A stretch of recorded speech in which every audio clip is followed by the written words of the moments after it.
Selamat datang kembali di channel Audian Audina. Di kesempatan kali ini, sesuai pada judul yang tertera, kita bakal bahas mengenai fakta-fakta menarik mengenai turnamen nasional musim semi pada manga Haikyuu, yang mana kebetulan juga Karasuno kali ini berkesempatan juga berpartisipasi dalam kejuaraan ini setelah absen cukup lama. Tanpa basa-basi lagi, saya akan bahas langsung saja fakta-fakta menarik mengenai turnamen nasional musim semi ini. Pertama-tama kita mulai dari apa itu turnamen nasional musim semi itu sendiri. Dikatakan kalau ini adalah final dari turnamen bola voli nasional tahunan untuk tim tingkat SMA yang diadakan pada bulan Januari. Untuk kalian ketahui saja, pagelaran ini hanya berlangsung 5 hari di Tokyo Metropolitan Gymnasium.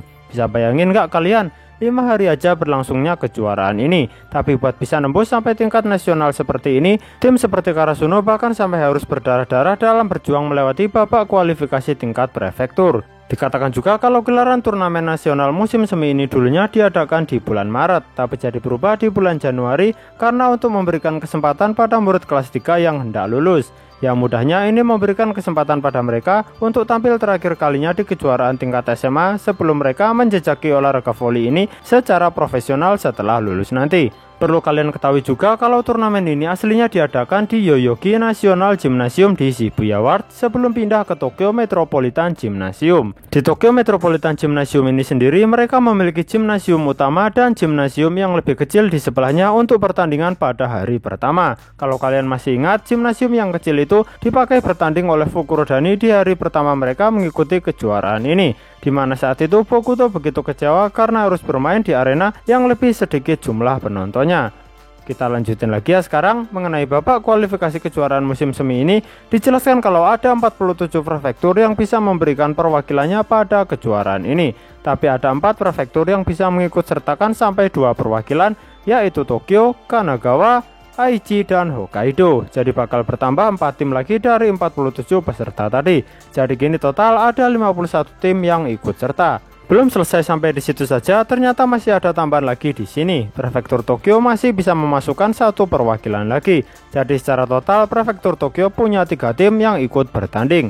Ya kalian tahu sendiri, itu adalah Itachiyama sang juara bertahan, Fukurodani, dan Nekoma. Jadi kini secara total ada 52 tim yang bakal ikut bertanding. Dan saya ingatkan sekali lagi, 52 tim ini bakal mengikuti kejuaraan ini dalam waktu 5 hari saja. Kalau masalah prefektur Tokyo bisa dapat 3 slot itu karena mereka kebetulan menjadi tuan rumah. Itu jadi suatu keuntungan buat mereka, bisa menambah jumlah tim yang diikut sertakan. Oh ya, sedangkan secara total keseluruhan tim voli putra dan putri jumlahnya mencapai 105 peserta dalam kejuaraan ini. Untuk sistem pertandingannya di sini tentu saja menggunakan sistem gugur. Jadi sekali mengalami kekalahan otomatis langsung dipulangkan. Jadi kejuaraan ini nggak pakai sistem juara grup ya. Untuk sistem pembagian pertandingannya di sini menggunakan bracket yang terbagi antara bagian kiri dan kanan. Jadi masing-masing bagian berisi 26 tim yang bertanding. Oh iya, karena menggunakan sistem gugur, di sini tentunya menggunakan juga sistem tim unggulan. Dan dikatakan ada 12 slot untuk tim unggulan. Pada nyatanya sih sebenarnya hanya ada 4 tim unggulan. Itu didasarkan dari 4 tim yang bisa melaju ke babak semifinal di turnamen nasional Interhaik yang sebelumnya. Ya kalian tahu sendiri kan, 4 tim unggulan itu adalah Itachiyama, Inarizaki, dan Mujinazaka. Untuk tim unggulan keempat nggak dijelasin ya siapa, Furudate Sensei emang nggak ngasih informasinya. Nah, slot tim unggulan jumlahnya ada 12 kan, tapi yang jelas unggulan cuma 4 tim. Lalu gimana dengan 8 slot sisanya? Nah, di sini dikatakan kalau 8 slot sisa itu ditentukan dengan sistem undian. Jadi beruntung banget yang bisa masuk slot tim unggulan ini. Mereka nggak perlu capek-capek bertanding di hari pertama kejuaraan ini. Mereka bisa langsung bermain di hari keduanya nanti. Ini contohnya kayak Inarizaki yang bermain langsung di hari kedua menghadapi Karasuno. Sayangnya kalian tahu sendiri, di pertandingan pertama mereka ini harus mengalami kekalahan pahit dari sekawanan gagak dari prefektur Miyagi.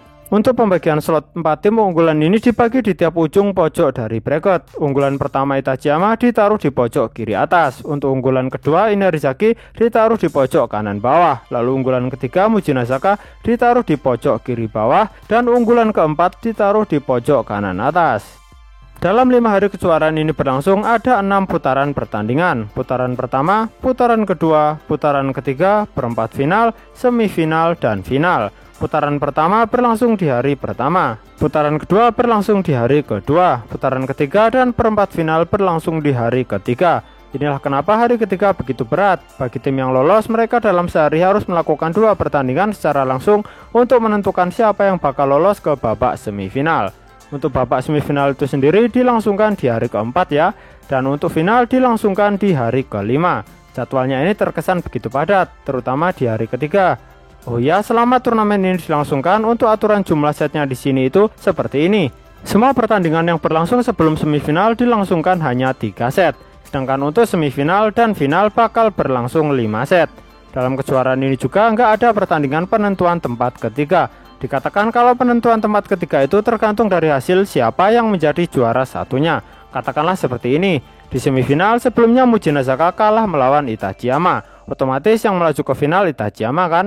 Lalu di semifinal lain katakanlah Fukurodani dikalahkan Inarizaki. Jadi yang melaju ke final adalah Inarizaki.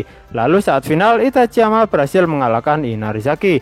Jadi dengan begitu yang menjadi juara ketiga adalah Muji Nazaka yang sebelumnya sudah dikalahkan oleh Itachiyama di babak semifinal. Bukan Fukurodani yang juara ketiga ya, karena yang mengalahkan mereka yaitu Inarizaki nggak keluar jadi juara pertama. Kurang lebih seperti itu ya.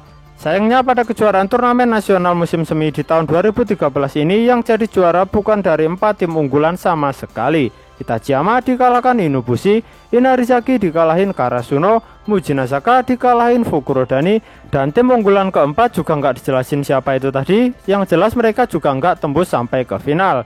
Kalian tahu sendiri kan ya, yang juara adalah tim antah berantah Ichibayashi yang dalam cerita ini adalah tim yang gak diperkuat pemain-pemain hebat macam Ushiwaka dan lain-lainnya. Bayangin aja tim ini mampu mengalahkan Fukurodani yang mana saat itu permainan Bokuto begitu on fire. Kalau masih ada yang tanya Karasuno gimana di turnamen nasional musim semi ini, jawabannya udah jelas juga ya, Karasuno gak keluar sebagai juaranya. Mereka tapi bisa menembus 8 besar tingkat nasional lalu ditumbangkan oleh Kamo Medai, tim yang diperkuat raksasa kecil Hoshiumi Korai. Ya, sampai sini saja penjelasan singkat mengenai turnamen nasional musim semi pada Manga Haikyuu. Terima kasih sudah menonton video ini. Cek juga video kami yang lain ya. Sampai jumpa lagi di lain kesempatan. Bye bye.